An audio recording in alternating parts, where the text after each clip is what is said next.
Evangelho de Mateus, capítulo 9. Veremos do versículo 35 ao versículo de número 38. Coloquemos-nos de pé para a leitura do texto. Agradeço mais uma vez pela oportunidade de estar com os irmãos. Tenho orado para que Deus nos use como instrumento em suas mãos. Amém? Está tudo bem com o microfone? Amém. Não, né? Está ligado? Está ligado.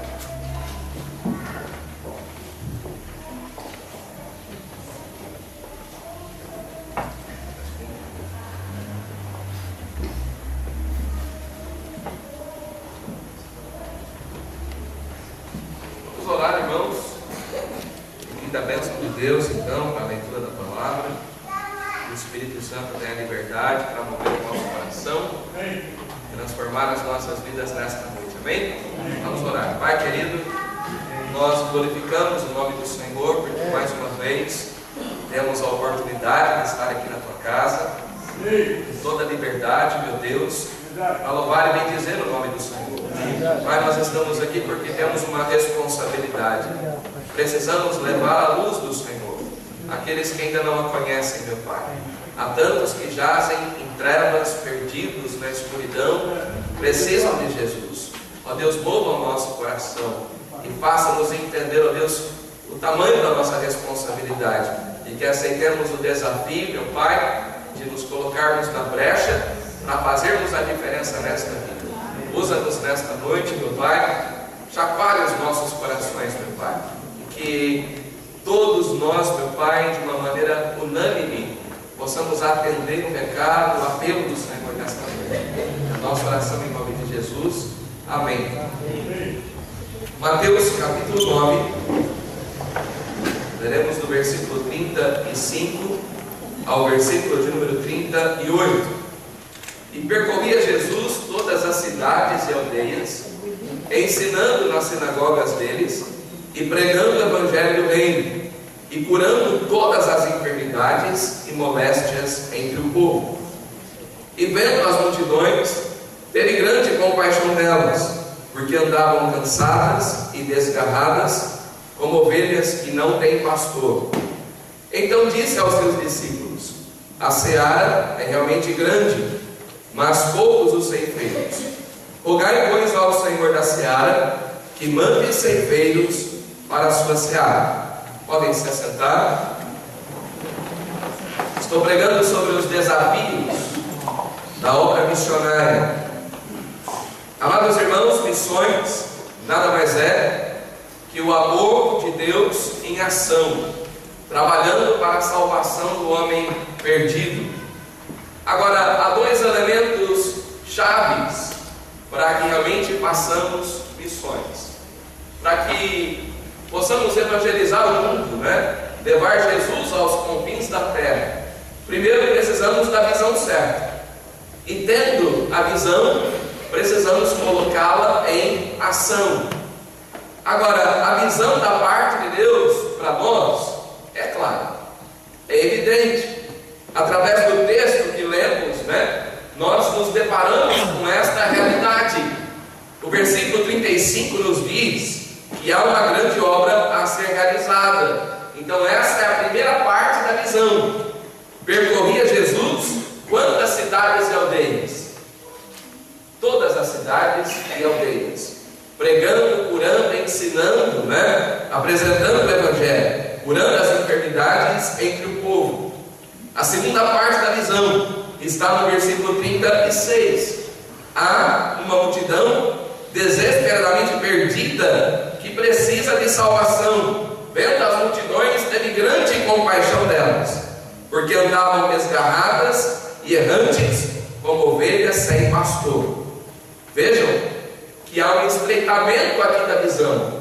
Versículo 37. Então disse aos seus discípulos: a seara é realmente grande, mas poucos os ceifeiros. Há um grande campo missionário com escassez de missionários. Então acompanha aí o progresso da visão. Há uma grande obra, uma grande multidão em desespero que precisa de salvação, um grande campo missionário E a última parte da visão, então, nós encontramos no versículo 38. Rogai, pois, ao Senhor da seara, que mande ceifeiros para a sua seara. Há um poderoso Deus, pronto para enviar mais missionários para o campo. Amém, irmãos? Há sim um poderoso Deus, pronto para enviar mais missionários para os campos, né? E então ainda ecoa nos nossos ouvidos aquele apelo, aquele clamor: passa a Macedônia e ajuda-nos. Irmãos, esta é a visão que o Senhor Jesus nos apresentou, e como eu lhes disse, clara para todos nós. Mas quando é que nós vamos colocar esta visão em ação? Quando é que nós vamos agir? Na verdade, amados irmãos, visão sem ação é apenas um sonho. Em contrapartida, ação sem visão é apenas um passatempo. Mas quando nós temos visão e ação, nós temos algo que possibilita ao mundo a oportunidade de conhecer o Evangelho da graça de Deus. Amém? É isso que realmente precisamos aprender. É isso que a igreja precisa viver. Colocar esta visão em ação. Então, em primeiro lugar, como é que nós vamos agir? Se a visão é clara, né? Inconfundível, evidente, quando é que nós vamos colocá-la em ação? Quando nós entendemos que somos os instrumentos que Deus deseja usar. Nós vamos agir quando sentimos o peso da responsabilidade, quando entendermos sim que nós somos responsáveis e Deus deseja usar cada um de nós sem exceção. Amém, irmãos? Ninguém pode ficar do lado de fora. Atos capítulo 1, versículo 8. A palavra de Deus nos diz: ser-me-eis testemunhas tanto em Jerusalém, como em toda a Judéia e Samaria, até os confins da terra. O salvo é testemunha. Amém? Amém. Todo salvo, todo aquele que teve um encontro com Jesus é testemunha. Uma testemunha é alguém que tem condições de relatar algo que viu, algo que presenciou. Então conhecemos o Evangelho. Amém, irmãos? Fomos salvos pela graça do Senhor. Então temos condições de compartilhar com outras pessoas, né? Compartilhar com este mundo perdido as maravilhas da cruz. Nós somos testemunhas. Então agiremos quando entendermos que somos os instrumentos que Deus deseja usar. Agora, dentro desse fator importante, né? Precisamos desempenhar a mordomia cristã. Nós fazemos missões com a prática da mordomia cristã. Abra sua Bíblia comigo para 2 Coríntios capítulo 8. 2 Coríntios capítulo 8, este é um texto clássico, né? Quando falamos sobre missões, e mais especificamente sobre a prática da mordomia cristã, faremos a leitura do texto, né? Depois então pensaremos em alguns pontos importantes. Também, irmãos, nos fazemos conhecer a graça de Deus dada às igrejas da Macedônia. Que graça era esta? Era a graça de dar. A graça de dar. Como em muita prova de tribulação houve abundância do seu gozo, e com a sua profunda pobreza abundou em riquezas da sua generosidade, porque segundo o seu poder, o que eu mesmo testifico, e ainda acima do seu poder, deram de que maneira? Voluntariamente, pedindo-nos com muitos rolos que aceitássemos a graça e a comunicação deste serviço, que se fazia para com os santos, e não somente fizeram como nós esperávamos, leiam comigo, mas a si mesmos se deram primeiramente ao Senhor. Aqui está o segredo para praticarmos missões. Primeiramente se deram ao Senhor. As igrejas da Macedônia eram igrejas pobres, mas igrejas comprometidas com o reino de Deus. Igrejas que na verdade entenderam o plano de Deus para o resgate da humanidade e se apresentaram à disposição do Senhor para cumprir este plano. Primeiramente se deram ao Senhor e depois a nós pela vontade de Deus. De maneira que exortamos a Tito, que assim como antes tinha começado, assim também acabasse esta graça entre vós. Irmãos, um mordomo, como nós ouvimos ontem à noite, é um administrador. Todo mordomo é um administrador. Não importa se ele administra de uma maneira eficaz ou ineficaz, mas todo mordomo está administrando algo. E nós então, numa condição de mordomos do Senhor, devemos administrar aquilo que Ele coloca nas nossas mãos com prudência, com sabedoria, amém, irmãos? E com o coração, entendendo que um dia prestaremos contas de tudo ao Senhor. Estamos administrando algo que não nos pertence. Deus tem colocado as nossas mãos, né? Então precisamos agir com prudência. Dentro desse pensamento, né? Somos mordomos do tempo que Deus nos dá. Devemos servi-lo com alegria, amém? Pregar o Evangelho, né? Através do poder de Deus. Devemos orar, fazemos orações com os nossos joelhos, né? Orar para que almas sejam salvas, para que Deus abençoe os missionários nos campos. Mas nós também praticamos missões com o nosso bolso, contribuindo, né? Devemos honrar a Deus com cada centavo que Ele coloca às nossas mãos. Agora peço licença para falar sobre o assunto. Nossas igrejas não falam de dinheiro todo culto, mas há épocas específicas, né, que usamos para falar sobre a questão. Então esse é um momento propício, adequado, né? Quero falar sem barreiras, sem constrangimento, sobre a importância da mordomia cristã. A mordomia começa, amados irmãos, com a devolução daquilo que não nos pertence. O que é que não nos pertence e pertence ao Senhor? Os nossos dízimos. 10% do rendimento bruto que Deus coloca nas nossas mãos, isso pertence a Deus. Agora, isso é princípio bíblico e é lei. Em algum lugar, todo ser humano leva o seu dízimo. E para nós, como igreja, né, entendemos que devemos trazê-lo à casa do Senhor, amém? Trazei todos os dízimos à casa do tesouro, para que haja mantimento na casa do Senhor. Então esse é um princípio importante. Alguns preferem deixar o seu dízimo na oficina mecânica, outros preferem deixar o seu dízimo na farmácia, outros preferem deixar o seu dízimo talvez num posto de combustível ou em outros lugares, né? O fato é, em algum lugar nós estamos levando 10% do nosso rendimento bruto. Segundo o pastor Gerson Rocha, dízimo na verdade é o percentual, é a tarifa que Deus cobre para vivermos sobre a face da terra. Eu concordo. É o imposto que Deus cobra para vivermos sobre a face da terra. Então quero me encorajar. O primeiro passo para a mordomia cristã é devolver a Deus o que é dele. Amém?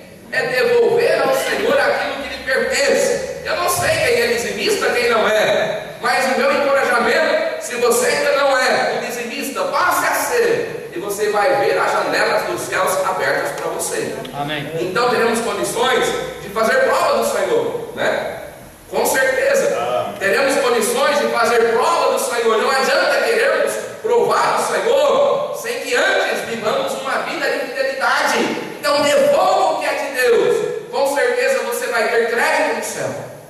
Vai ter condições de orar para que suas necessidades sejam supridas, e você vai ver maravilhas do Senhor ao longo dos seus dias. Agora, dentro desse pensamento, é sábio nós separarmos também uma quantia além do nosso dízimo, que nós denominamos promessa de fé. A promessa de fé é uma oferta voluntária. E é diferente do dízimo, como eu já lhes apresentei. O dízimo é lei, é ordem, amém? A promessa de fé não. Agora, é sábio, com certeza da nossa parte, praticá-la, porque é um plano adotado que possibilita ao mundo a oportunidade de conhecer a graça de Deus, a mesma graça que você conheceu. Então não pode haver egoísmo, não pode haver um coração, na verdade, que não está pronto a obedecer os princípios da palavra, os conselhos da palavra no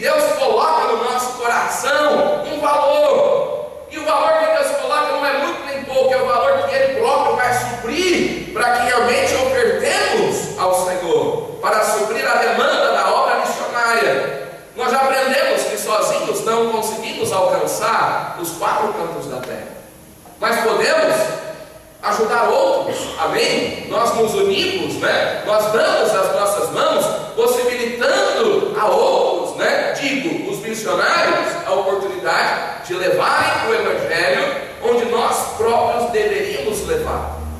Então nós nos unimos com este propósito.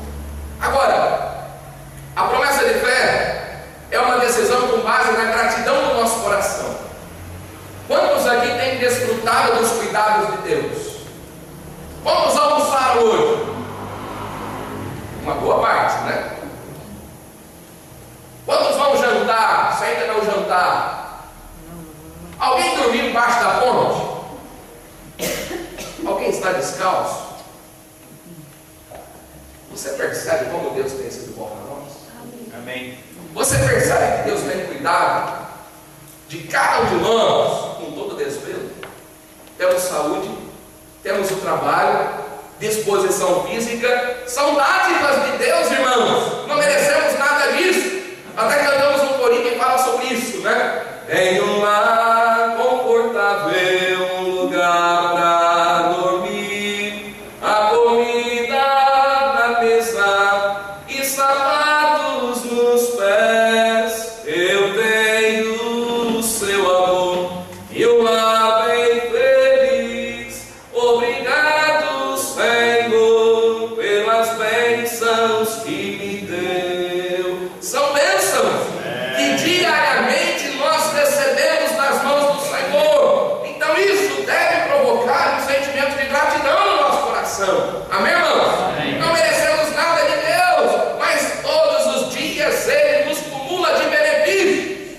Como nos diz a palavra, né? Bendito seja o Senhor, que de dia em dia nos cumula de benefícios.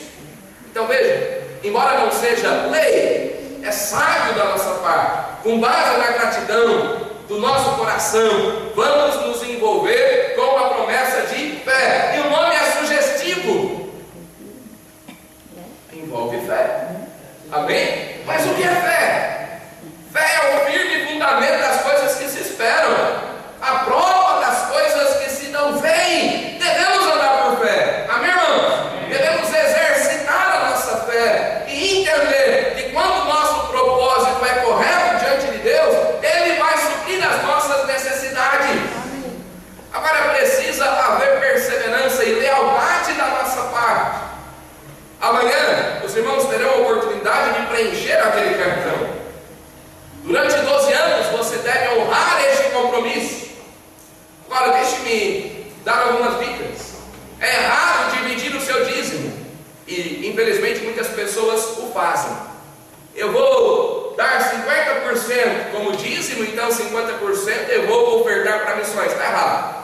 É melhor você devolver os 10%, né, do seu dízimo integral à casa do Senhor e não participar da promessa de fé. Agora, se você é um dizimista fiel, agora sim, se envolva com a promessa de fé. E como eu já lhes disse, né, não há um percentual pré-estabelecido, é uma oferta do coração. Envolve fé, amor. Sem amor nós não ofertaremos para missões. Sem amor não falaremos de Jesus. Sem amor nós não oraremos pelas almas perdidas. E tampouco oraremos pelos missionários que estão no campo. Então envolve fé, envolve amor, envolve sacrifício. Agora nós nunca daremos a Deus além daquilo que Ele pode confiar em nós. Ninguém é tão pobre ao ponto de não poder participar da obra missionária. Como eu disse, Deus deseja ter o nosso coração em suas mãos. Lá no céu nunca houve crise, e é de lá que virão os recursos, né, que nós precisamos para a obra missionária. Eu tenho muitos testemunhos no tocante a esta questão. Ao longo dos anos, né, lidando, né, com muitas questões relacionadas à obra missionária. E é evidente que Deus abençoa aqueles que se dispõem, aqueles que se comprometem a participar. Temos uma irmã em São Joaquim da Barra que havia prometido um valor para missões. No próximo mês, quando ela ia começar a participar da promessa de fé, ela teve um reajuste salarial que superou a sua expectativa. O reajuste era muito mais do que aquilo que ela havia prometido para missões. Uma outra irmã havia feito uma promessa ao Senhor, e num determinado momento ela teve dificuldades, mas não perdeu de vista o propósito, estava confiando, e no belo dia alguém bateu lá no portão da sua casa. Ela foi atender e alguém lhe perguntou: a senhora faz bolo salgado para fora? Ela deu uma engolida bem seca, e pensou: eu nunca fiz, mas eu posso fazer. E ela disse à senhora: olha, se a senhora quiser, eu posso fazer. Combinou com a senhora, o horário para que ela viesse buscar o bolo salgado. Entrou para casa correndo, pegou o telefone, ligou para uma outra irmã da igreja que havia feito o bolo salgado dias atrás. Pegou a receita, fez o bolo. E na verdade, quanto é que você acha que era o valor que ela havia cobrado daquele bolo, tirando os ingredientes? Era exatamente o valor da sua promessa de fé. Não pergunte a Deus o que é que Ele vai fazer. Não pergunte a Deus como é que Ele vai fazer. Apenas faça aquilo que Ele coloca no seu coração. Agora, precisa haver fé, precisa haver amor, precisa haver esse desprendimento, haver sacrifício da nossa parte, e com certeza Deus vai nos abençoar. Eu quero ilustrar este ponto aqui, e vou precisar da ajuda de alguns irmãos. Irmão Pascoal, por favor, me ajude aqui. Lucas, poderia me ajudar? Irmão Rafael, faz favor, me ajuda aqui. Irmão Sérgio, me ajude aqui. Vamos imaginar que tenhamos aqui 4 missionários. Do lado do outro, aqui. Fazem assim. Vamos imaginar: irmão Pascoal, irmão Sérgio, irmão Rafael, irmão Lucas são missionários, servos de Deus, homens que Deus levantou para pregar a palavra, dividir com outras pessoas o amor de Deus. Quem é que supre as necessidades da obra? Deus. Agora, quando é que nós vamos agir? Quando entendermos que somos o quê? Instrumentos nas mãos de Deus. Então vejam, Deus supre as necessidades do irmão Pascoal. Ele precisa sobreviver, precisa manter esse corpinho em forma, com certeza, precisa dos cuidados de Deus. E Deus então usa pessoas para abençoar o irmão Pascoal.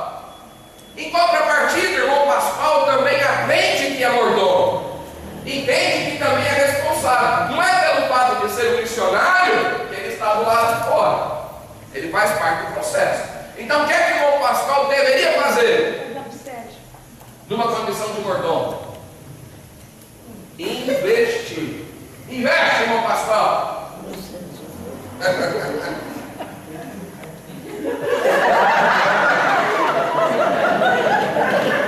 Esse irmão Pascoal. Achei que ele pegava a nota de 100, irmão. Irmão Sérgio precisa sobreviver, tem vivido para Deus, tem servido ao Senhor com alegria, ele recebe de Deus. O irmão Rafael, da mesma forma, precisa sobreviver. O que é que o irmão Sérgio deve fazer? Investe. Está vendo como Deus é bom? Ali no dia da mesma bala. Aqui está o irmão Lucas, pregando a palavra, entendeu o plano de Deus para o resgate das almas perdidas. O que é que o irmão Rafael deve fazer? Ele abençoa o irmão Lucas. Irmãos, isso é investimento. Deixa eu dizer, ninguém fica mais pobre por investir. A matemática de Deus é diferente da nossa. Na nossa matemática, 1 mais 1 corresponde a 2.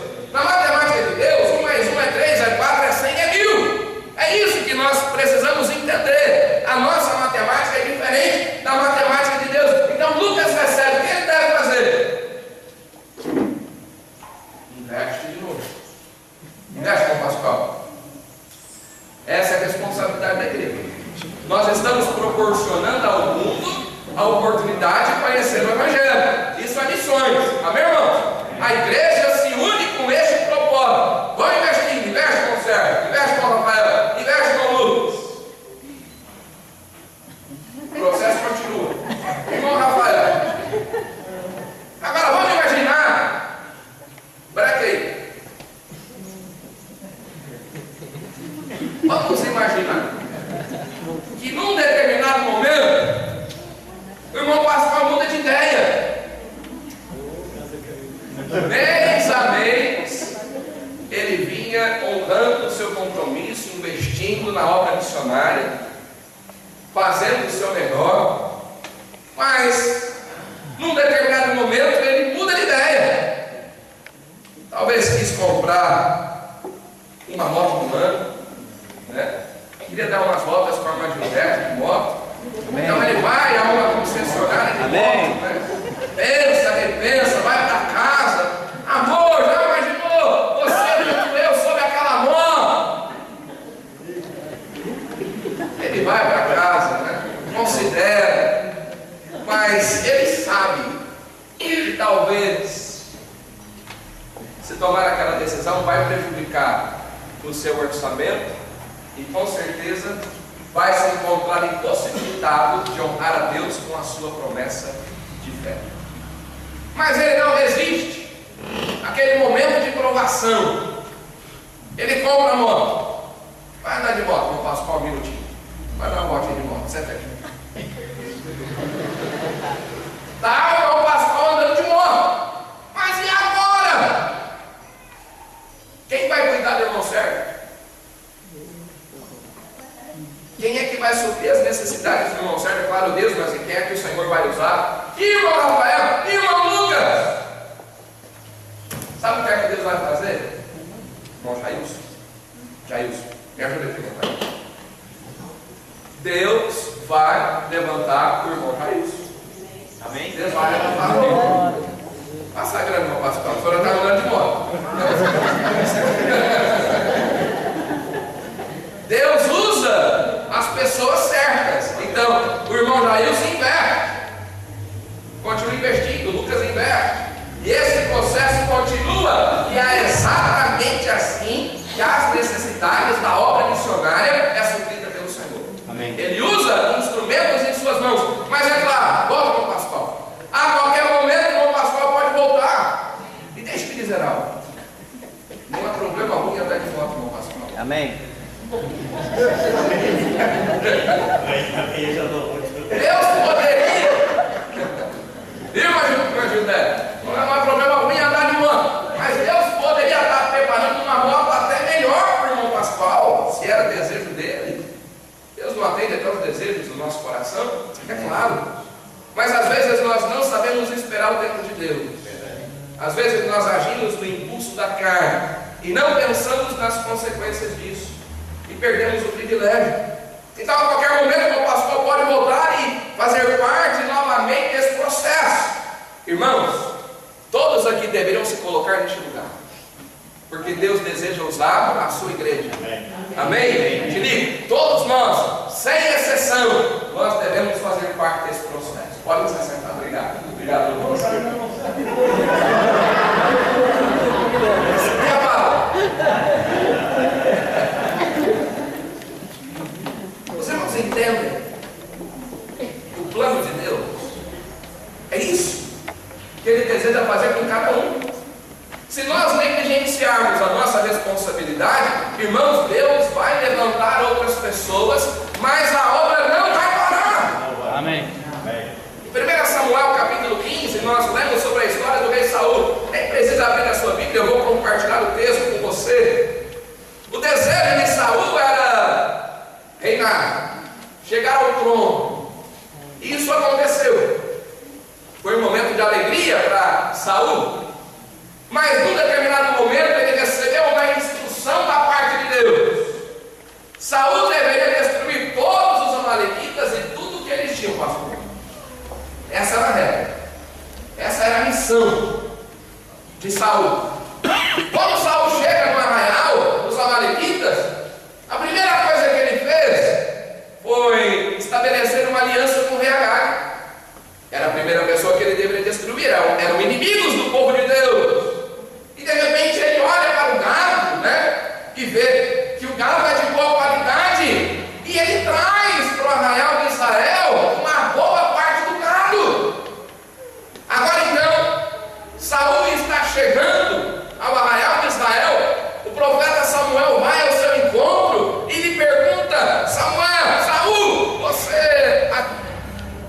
desobedeceu a ordem estabelecida pelo Senhor?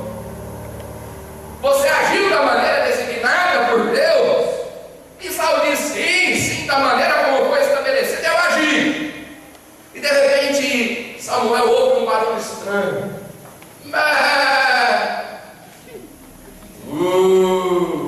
Saul, o que é isso? E Saul agora todo desconcertado, gagueja. Então diz para Samuel: pois é, Samuel, quando eu lá cheguei, eu achei que era um desperdício destruir tudo aquilo. Eu também percebi que Agag não é uma pessoa tão má, tão ruim. Então eu fiz aliança com o rei Agag. Ele é um bom homem, somos agora bons amigos. E eu trouxe o melhor do gado para oferecermos ao Senhor como sacrifício.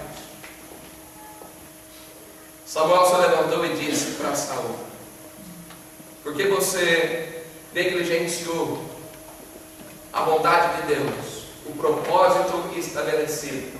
Hoje o Senhor tem rasgado de ti o reino e tem dado para alguém melhor do que você. Irmãos, da noite para o dia a casa caiu. Estas palavras foram duras para Saul. O Senhor tem rasgado de ti o reino e tem dado para alguém melhor do que você. Irmãos, eu quero que Deus levante mais pessoas. Nós oramos para que Deus levante mais pessoas, mas eu não quero que Deus tenha que fazer por causa da minha negligência, por causa da minha omissão. Vamos orar para que Deus levante mais missionários, mais homens e mulheres para os campos, mas não vamos omitir a nossa responsabilidade. Amém? Amém? Porque a responsabilidade é individual e Deus com certeza supre as necessidades daqueles que se propõem a fazer parte deste processo. Então, quando é que nós vamos agir? Quando entendermos que realmente somos os instrumentos que Ele deseja usar. Agora, quando analisamos o texto de 2 Coríntios capítulo 8, nós entendemos que aquelas igrejas primeiramente se deram a Deus. O envolvimento financeiro, meu amado, será apenas uma consequência de uma entrega.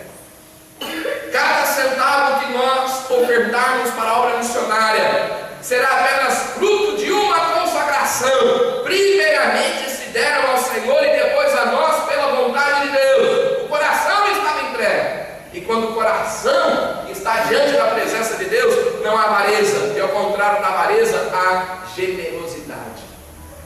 Irmãos generosos. Igrejas pobres, economicamente falando, eles estavam numa classe social de poucos privilégios, mas uma igreja que queria se envolver, igrejas que tinham propósito, amavam almas perdidas e se envolviam com a obra do Senhor. Amém. Falamos ontem que lá no céu não há crise. É verdade. Aqui nós podemos enfrentar crises, mas lá no céu jamais houve, jamais haverá, e é de lá que vem os recursos que nós precisamos. Agora vamos imaginar que fôssemos avisados sobre um tempo de crise. Imagine, querido, que você, ao chegar em casa, vai ligar no televisor e todos os jornais estarão apresentando a mesma notícia: não haverá produção neste ano. A terra não vai dar o seu fruto. Não vai haver comidas nos supermercados. Te digo, o que é que você faria?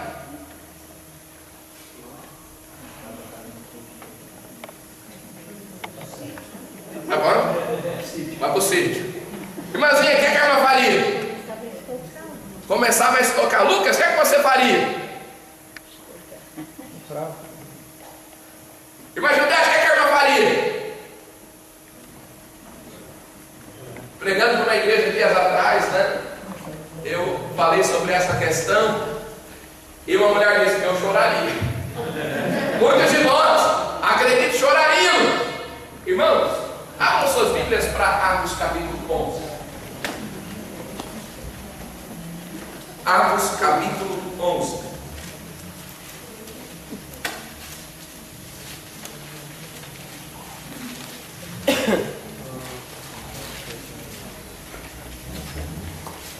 Do versículo 27 ao versículo de número 30.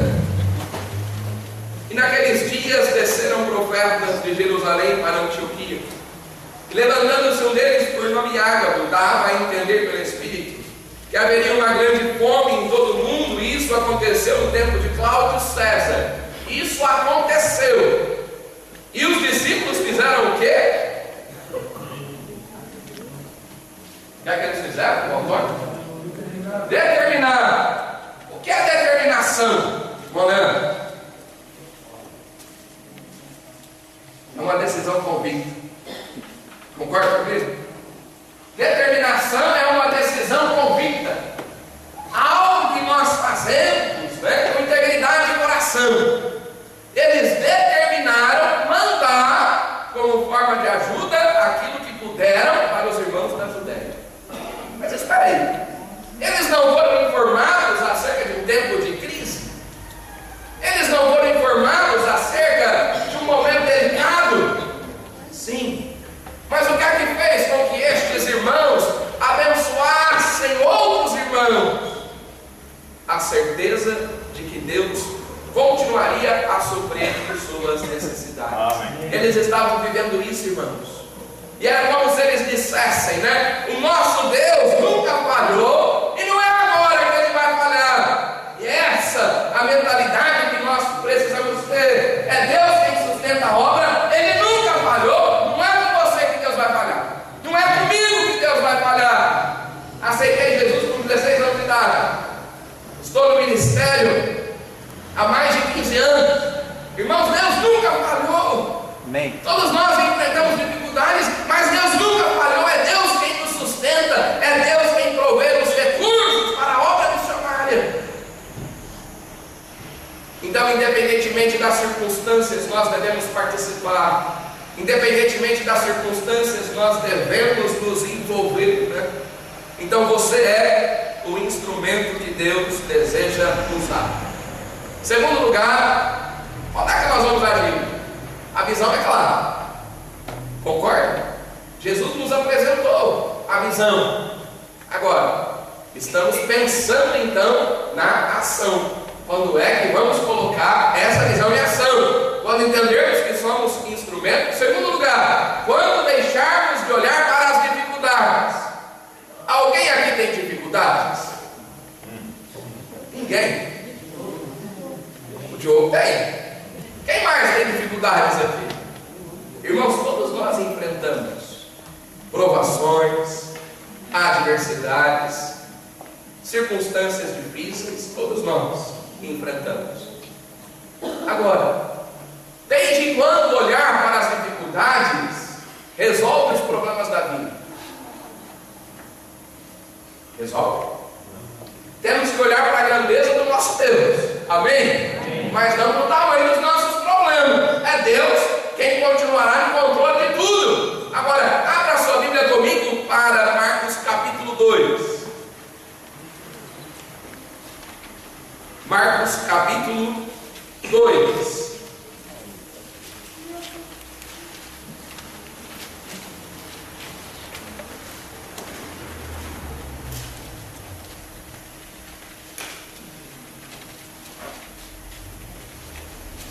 Eu vou resumir a história em função do tempo. Jesus estava em Cafarnaum. E Cafarnaum, na verdade, era a base do ministério de Jesus. E neste momento, a casa onde Jesus estava se encontrava repleta de pessoas. Uma multidão estava ao redor da casa onde Jesus se encontrava. E pelas vias normais era praticamente impossível chegar à presença de Jesus.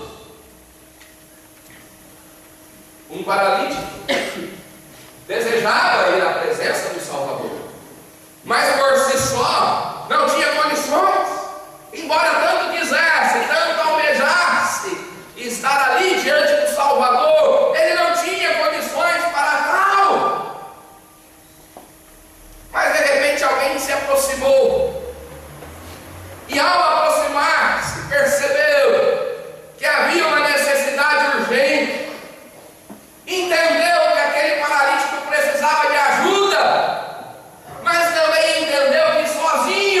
não teria condições de levar o homem a Jesus. Buscou direção de Deus. Senhor, o que eu poderia fazer para abençoar este jovem? Ele precisa ir da presença do Salvador. Ele anda mais alguns metros e encontra o irmão Aquino. Me ajuda aqui, irmão Aquino.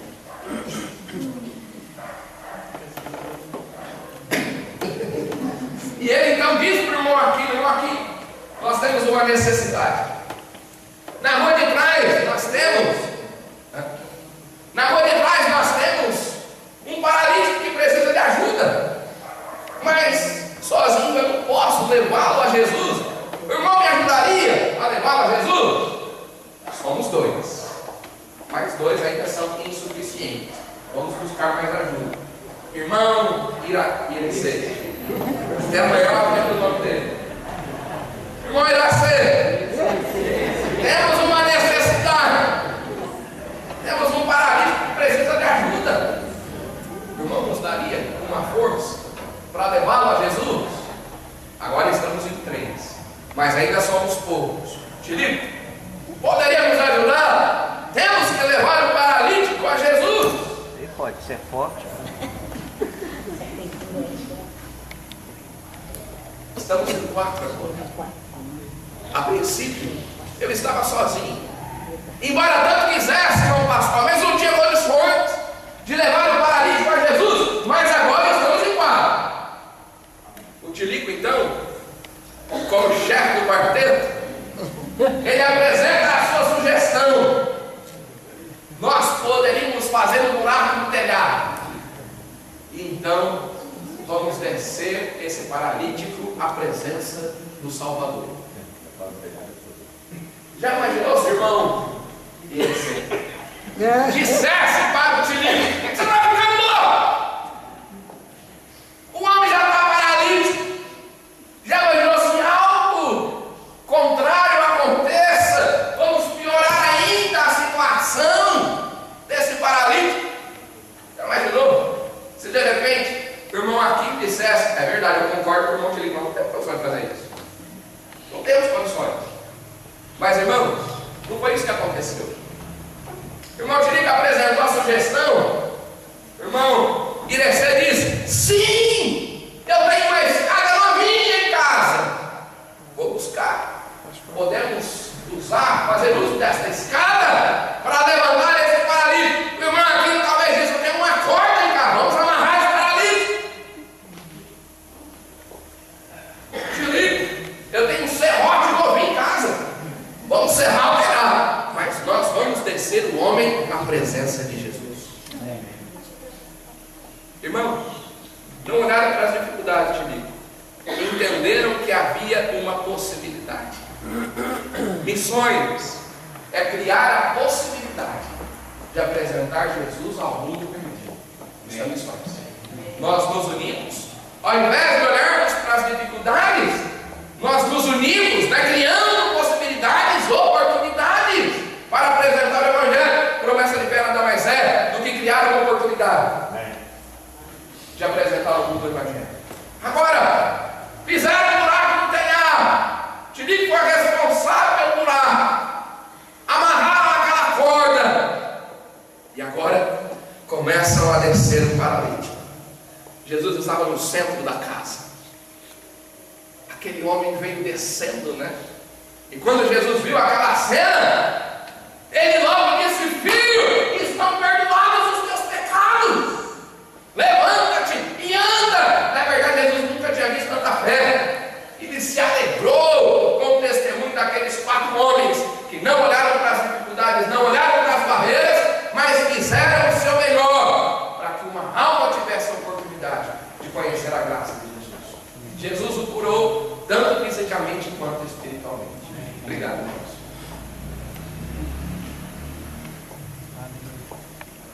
Que dificuldade é tão grande ao ponto de não podermos praticar missões?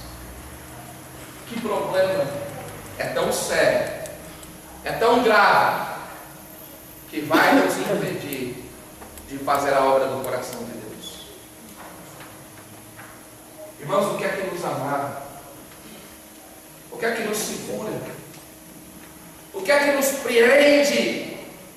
Nos deixando então numa situação de impossibilidade no tocante à responsabilidade da obra. Que o Senhor desperte o nosso coração, amém? Missões é o plano do coração de Deus e nós não podemos omitir essa responsabilidade.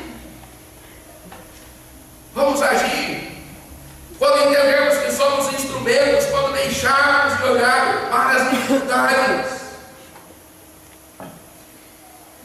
Terceiro lugar, nós vamos agir quando a compaixão dominar por completo o nosso ser. Eu falei sobre compaixão ontem à noite.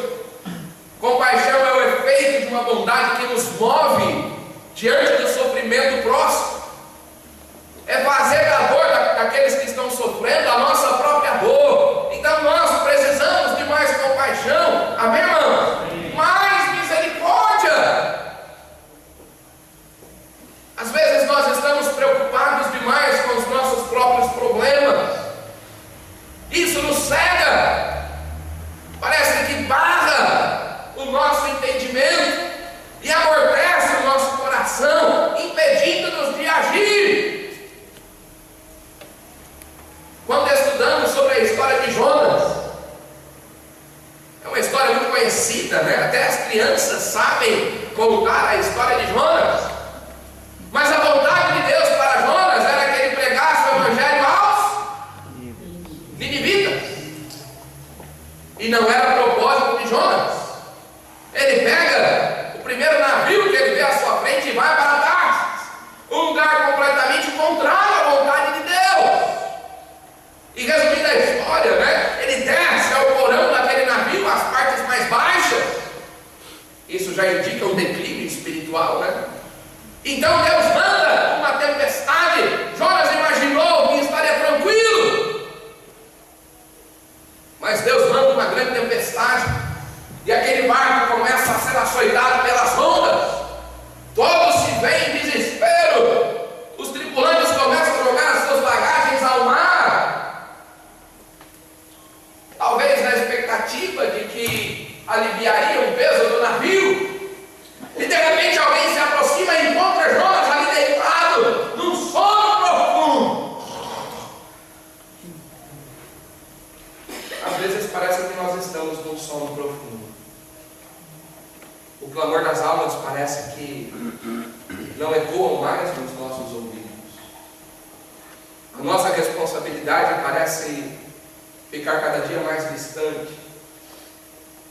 Alguém se aproxima e diz a Jonas: não se te dá que pereçando, acorda. E Jonas logo diz: pode me jogar no mar, porque aqui está a razão dessa tempestade. Eu sou a causa do desespero, eu sou a causa desse problema. Tentaram de todas as formas, né, resolver a questão, mas como não houve outra alternativa, lançaram Jonas ao mar. Mas agora o que Jonas não esperava acontecer. Deus havia preparado, irmão Antônio, um grande peixe. Eu imagino que era grande verdadeiramente. E aquele peixe travou a Jonas. E ele esteve 3 dias e 3 noites no ventre do peixe. Já imaginou o desespero? Quantas cambalhotas Jonas não deu no ventre daquele peixe? Com certeza foram momentos suficientes para Jonas repensar no tocante às suas decisões, colocar a sua vida em ordem, colocar a sua casa em ordem, pedir perdão para Deus. Parece que quando nós estamos em desespero, fazemos tantas promessas, não é verdade? Senhor, eu vou fazer isso, eu vou fazer aquilo, vou fazer aquilo outro, mas quando a tempestade passa, nos esquecemos das promessas feitas. Bom, ele promete a Deus: eu vou pregar aos ninivitas. E Deus então faz com que aquele peixe vomite Jonas. E ao se levantar ali na praia, ainda cabisbaixo, Jonas caminha para Nínive. Mas o seu propósito não era reto.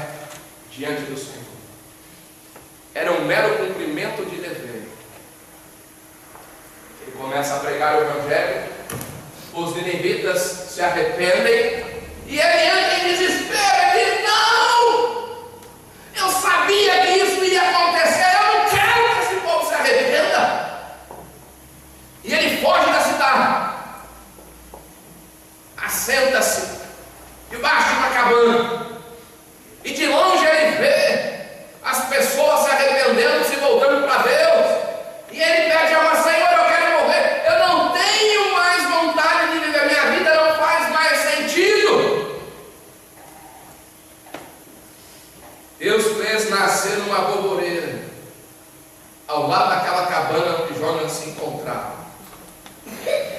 Jonas estava satisfeito com a sombra da arvoreira. Mas no próximo dia a arvoreira se secou. E Jonas sai da cabana e diz para Deus: Senhor, eu já disse que não quero viver, eu prefiro a morte. Até a arvoreira se secou. Não quero mais viver. E Deus disse para Jonas: Jonas, faz sentido este seu sentimento, esse pensamento egoísta do seu coração? Você está tendo compaixão de uma arvoreira que você não viu nascer, que você não trabalhou para vê-la crescer. E eu não teria compaixão de mais de 120 mil pessoas que não sabem discernir entre a sua mão direita e a sua mão esquerda. Faz sentido? Este seu pensamento, esse desejo do seu coração. Irmãos, não podemos permitir que as arvoreiras da vida ceguem o nosso entendimento espiritual. Roubem do nosso coração o propósito de servir a Deus. Amém, irmãos? Almas valem mais que meras arvoreiras. Devemos entender isso. Almas são preciosas para Deus, mais que tudo nesta vida. Qual é a arvoreira que está rodeando a sua casa? Qual é a arvoreira que está fazendo sombra ao redor da sua casa? Qual é a arvoreira que está roubando a sua visão missionária? Não permita. Não permita. Arrependa-se. Volte-se para Deus e seja o instrumento que Ele deseja que você seja. Precisamos de mais compaixão, mais misericórdia. Então a repreensão de Deus para Jonas foi dura. Não terei eu compaixão de mais de 120 mil pessoas que estão morrendo sem Cristo, morrendo sem salvação? Nós vamos agir, irmãos, quando este sentimento de compaixão, de misericórdia dominar o nosso coração. Último lugar, nós vamos agir quando o reino de Deus se tornar prioridade nas nossas vidas. Mateus 6,33. Buscar primeiro o reino de Deus e a sua justiça, e todas as coisas nos serão acrescentadas. Isso é verdade. Se você tem colocado o reino de Deus em primeiro lugar, como prioridade, todas as coisas estão sendo acrescentadas por Deus ao longo dos seus dias.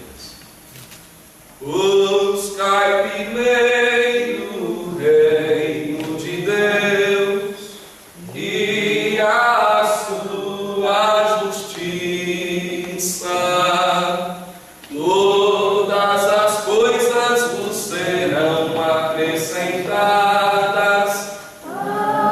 Aleluia, aleluia. Isso é verdade, irmãos. O reino de Deus precisa estar em primeiro lugar. É a prioridade das nossas vidas.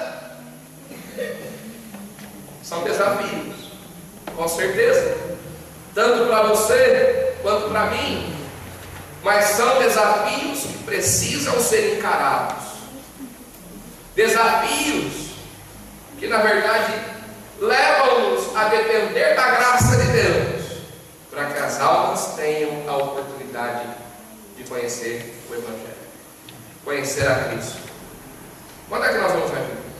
Quando entendermos que somos instrumentos, quando deixarmos de olhar para as dificuldades, quando a compaixão dominar por completo o nosso ser, quando o reino de Deus se tornar prioridade nas nossas vidas. Nós vamos orar nesta noite. São apenas alguns desafios. Eu sei, há tantos outros. Mas que Deus nos dê um coração aberto, um coração disposto a abraçar essa causa, a enfrentar tais desafios. Eu vou pedir que a irmã o Diante cante mais uma vez aquele hino tão belo que foi cantado. Enquanto ela se prepara, peço que você, neste momento, feche os seus olhos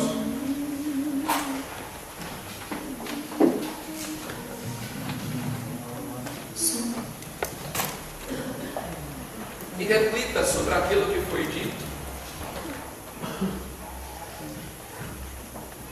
O que é que está roubando a sua visão, o seu desejo de servir a Deus, seu propósito de participar da obra missionária? Que problema é tão grande ao ponto de impedi-lo de ser um mordomo fiel? Que a borboleta é tão grande que está cegando os seus olhos espirituais? O maior interessado na obra missionária é Deus. Então devemos recorrer a Ele, apresentando todas estas questões, pedindo graça, ânimo e o desejo de fazer parte desta obra tão magnífica, que é a obra do coração do Pai. A irmã Gudiane estará cantando este corinho. Se o Espírito Santo de Deus estiver tocando no seu coração, nem vou pedir que você erga a sua mão, quero lhe convidar a vir ao altar. Mais compaixão, irmãos, é disso que precisamos, é disso que a igreja precisa, mais misericórdia. Então, o envolvimento financeiro vai ser apenas consequência. Enquanto a irmã Gudiane está cantando, deixe o seu lugar. Vamos juntos orar neste altar, para que Deus nos ajude no cumprimento deste dever.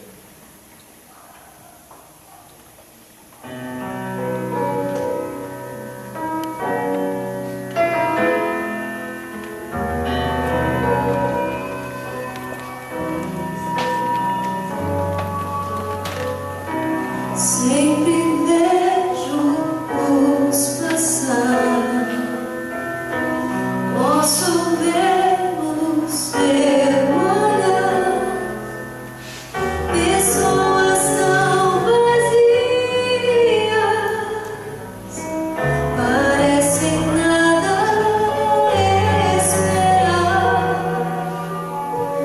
vão caminhando apesar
Precisamos de pessoas para orar.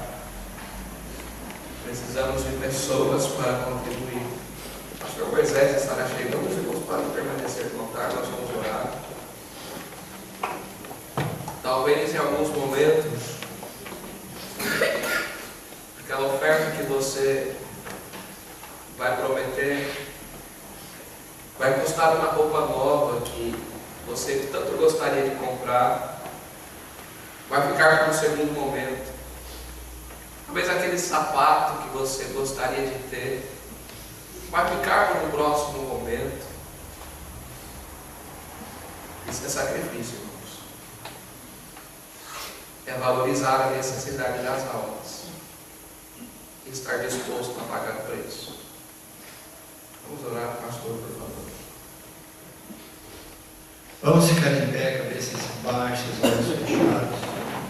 Se eles pediram uma palavra de oração, vou pedir que ninguém vai embora. Nós temos um lanche ali para o pessoal. Lembrando que amanhã de manhã o pastor Fernando estará pregando para nós às 9 horas.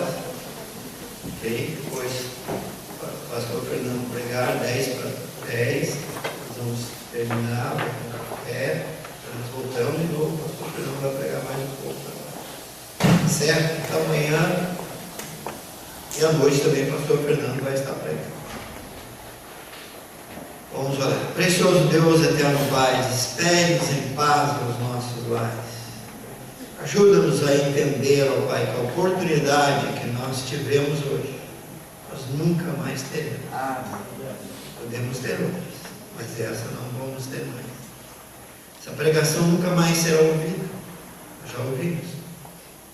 Pai Santo, ajuda-nos a entender que nós perdemos quando nós não chegamos na igreja, que nós perdemos quando nós deixamos de vir, que nós perdemos quando nós viramos as costas.